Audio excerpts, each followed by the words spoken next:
Boa tarde, meu nome é Suelen Moreira e eu estou aqui representando a ABCR, que talvez muitos de vocês não conheçam, é a Associação Brasileira de Captadores de Recursos.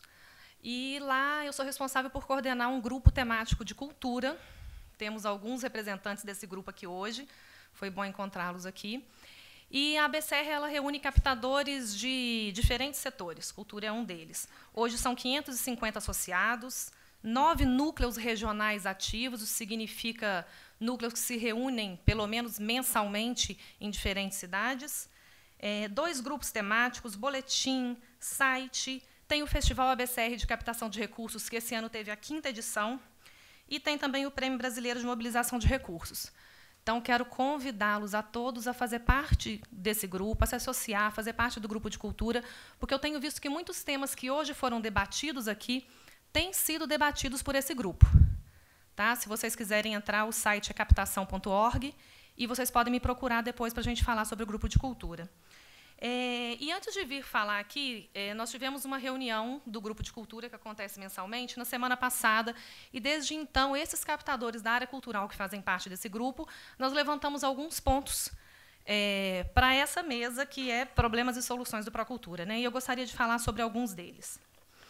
Como pontos positivos, a gente viu esse aumento do percentual de dedução para a pessoa física, para 8%. A Nathalie falou aqui sobre a dificuldade de se atingir a pessoa física, e nós temos debatido isso bastante no grupo esse ano, inclusive já estamos caminhando com o Ministério da Cultura, acho que o Enilton sabe disso, nosso principal contato lá tem sido o Kleber, que trabalha com ele, mas para apresentar ao Ministério da Cultura uma proposta para que ele seja a figura principal no incentivo à sociedade civil para essa participação aos indivíduos, para que a gente una forças em relação a isso.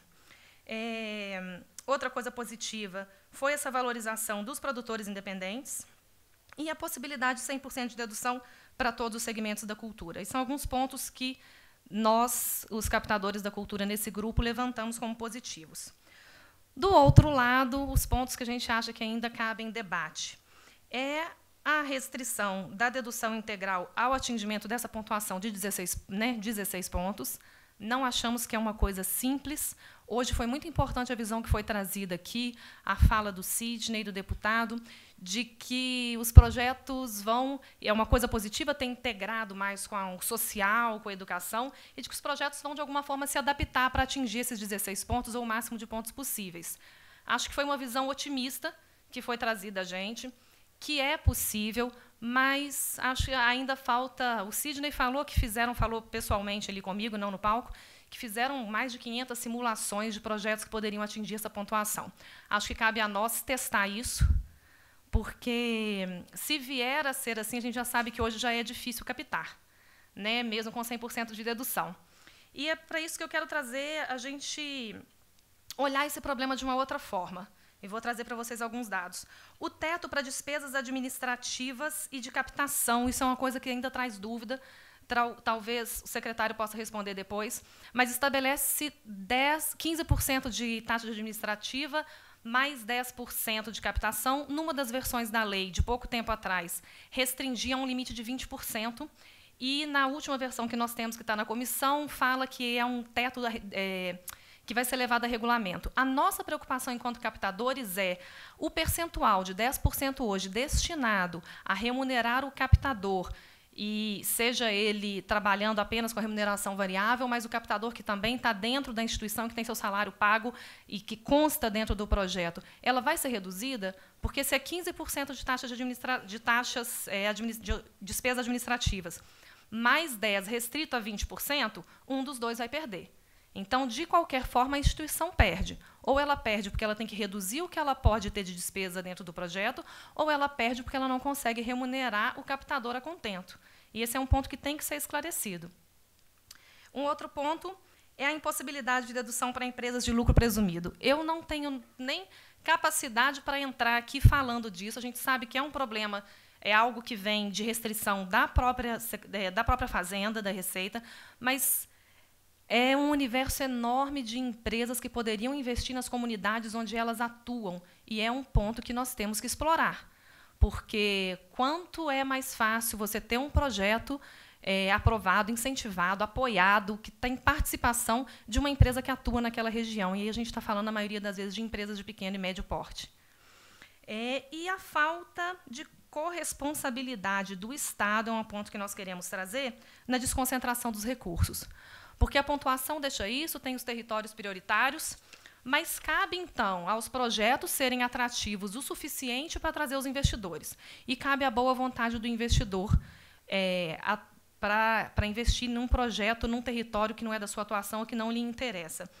E o fato é que a gente, olhando o percentual dos recursos destinados nos últimos anos eu tinha trazido o gráfico para mostrar para vocês, mas não vai ser possível, então eu vou falar.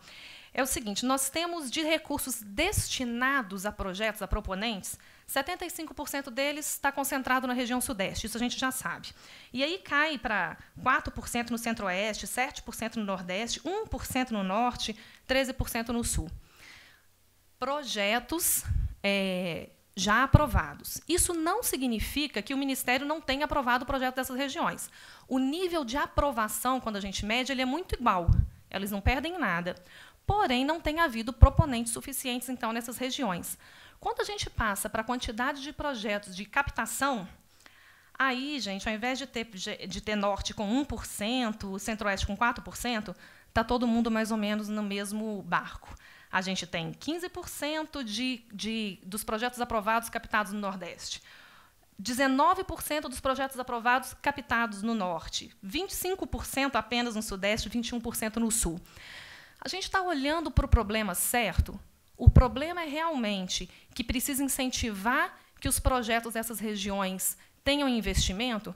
Ou o problema está, talvez, em capacitar, em incentivar, em promover o empreendedorismo cultural nessas regiões? Porque, para captar, está difícil para todo mundo. E ninguém na região sudeste tem se saído realmente melhor na captação do que quem está no norte ou no nordeste. E isso está provado estatisticamente com dados que vieram do próprio Ministério da Cultura. Então, essa pontuação é a melhor solução? Quer dizer, a gente está olhando para o problema de forma certa? O problema está na captação? Acho que é um ponto que a gente tem que explorar melhor. E quanto às empresas, acho que foi citado aqui antes de mim, a quantidade de empresas que investiu, a gente tem 3.500 empresas, mais ou menos, que investiram no último ano. A Receita me mandou, mês passado, um dado atualizado das empresas do lucro real, subiu para 155 mil que declararam esse ano já com lucro real. É lógico que não são todas que podem investir, mas se a gente pegar 1/3 disso, a gente ainda tem menos de 1% das empresas, ou menos de 5% das empresas realmente investindo o que elas podem. Cai no mesmo problema da pessoa física, quando esse percentual cai para 0,15%. Menos de 0,5% das pessoas físicas que podem investir. Então, eu chamo o papel do Estado para duas coisas. Para analisar melhor o problema desses territórios prioritários, a questão da captação, se não é preciso incentivar, se não é preciso capacitar, e chamar a responsabilidade de promover a participação da sociedade civil, pessoas físicas e jurídicas, nesse processo de financiamento da cultura.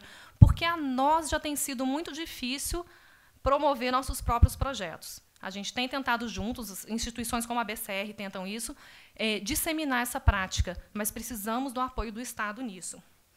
E, finalmente, acho que é onde o Estado pode ter uma atuação que não depende do Procultura, que não depende de lei, mas que pode acontecer agora, não sei que mecanismo, talvez através de uma instrução normativa. Mas por que o governo, então, não dá o exemplo da descentralização dos recursos, chamando as estatais a participarem de forma mais efetiva nisso?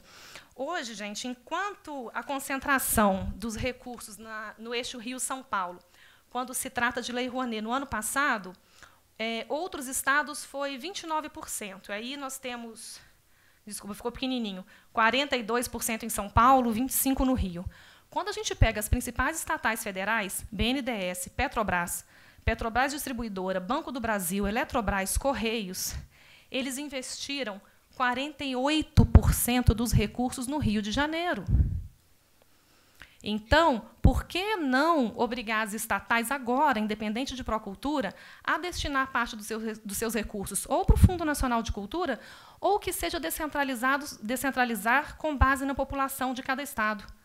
Então, obriga a Petrobras, que é nacional, que tem a marca da nossa bandeira, a investir não só metade dos seus recursos no Rio de Janeiro, mas a investir de acordo com a população de cada estado. Acho que é uma discussão, a responsabilidade tem sido passada para nós, com o Procultura, nós aceitamos a responsabilidade, a gente vai correr atrás, a gente vai colocar os projetos, mas por que não o Estado puxar o carro? Então, é isso que eu gostaria de deixar aqui. Gostaria muito que vocês que tiverem interesse me procurem lá fora durante o coffee break, a gente trocar um cartão, vocês fazerem parte do grupo de cultura, se associarem à BCR, porque nós temos conseguido, junto ao Ministério, ter um posicionamento, levar nossas questões, temos evoluído em algumas coisas, e quanto mais pessoas estiverem envolvidas, melhor. É isso, muito obrigada.